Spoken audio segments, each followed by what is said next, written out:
This is Louis Gohmert encouraging Breitbart and Breitbart Radio and Pat Caddell not to give up the fight.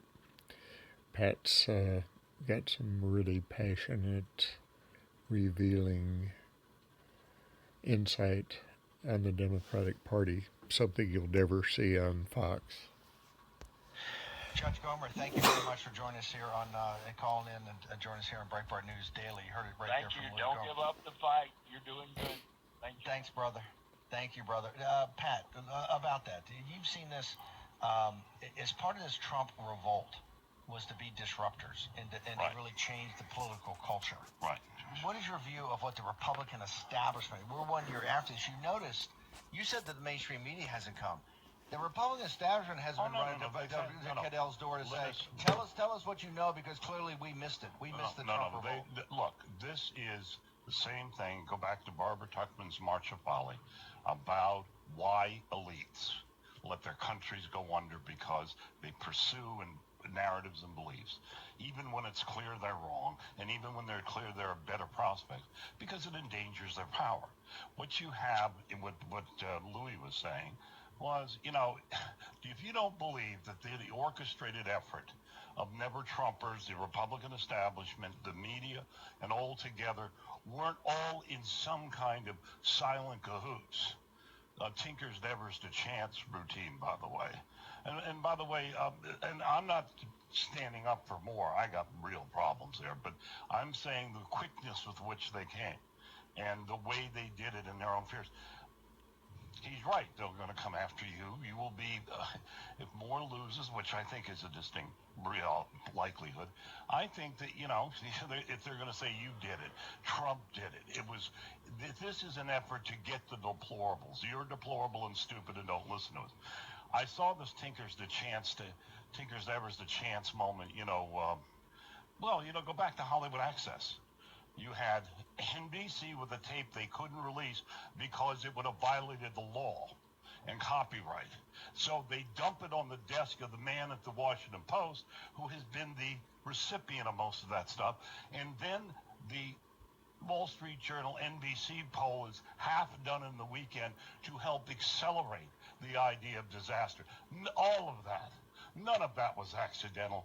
It may have all been independent, but it wasn't accidental. And what did you have? You had Republicans saying, including the party chairman, Trump's got to leave the race, he's got to go, whatever, all this stuff. It was a firestorm. And then it was accelerated. God forbid that we deal with that, for instance, with corruption. So tell me, where do you think we are right now with the entire Trump phenomenon? Has it captured this? It has been part. But he does not, to be honest about it, I don't think he recognizes his problems with this and the expectations. I just saw, when I was getting ready this morning, on one of the cable networks that is so sympathetic to Trump's efforts and the deplorables. You can guess the one I'm talking about.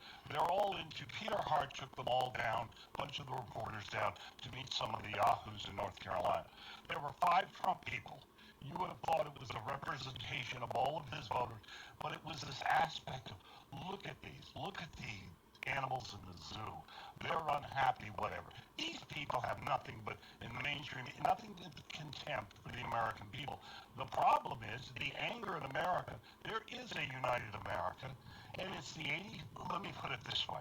On the question we ask, and have asked, about the Declaration of Independence, governments are formed by the consent of the governed, legitimized. Is the government in Washington, D.C., the federal government, represent the consent of the governed? And when 70% or more say no, you've got a problem. That's what. Say, the question, does Washington, D.C. represent the consent of the governed? And then got, 80-some% that say no? Led me several years ago to describe the pre-revolutionary moment. This country is not going to go gently into that good night of decline. And let's face it, the establishment is in the business, the globalists and all of them, are in the business of managing the decline of America. And so we have a soft landing. So it won't be so hard. But the American people will never go there. So the question here is, I think there's a greater ground than ever. The question is, can someone get it in whole, because it embraces many Democrats, many independents, and many Republicans. And I think Trump's involvement with the Republican Party, if there's a natural tension here, particularly with leadership, and allowing himself to become so partisan has undermined his own position politically. Pat Caddell. So Trump has undermined his own position, aligning with some of the Republicans. So anyway, Pat Caddell's summary that the globalists are here to make a soft landing for the demise of America.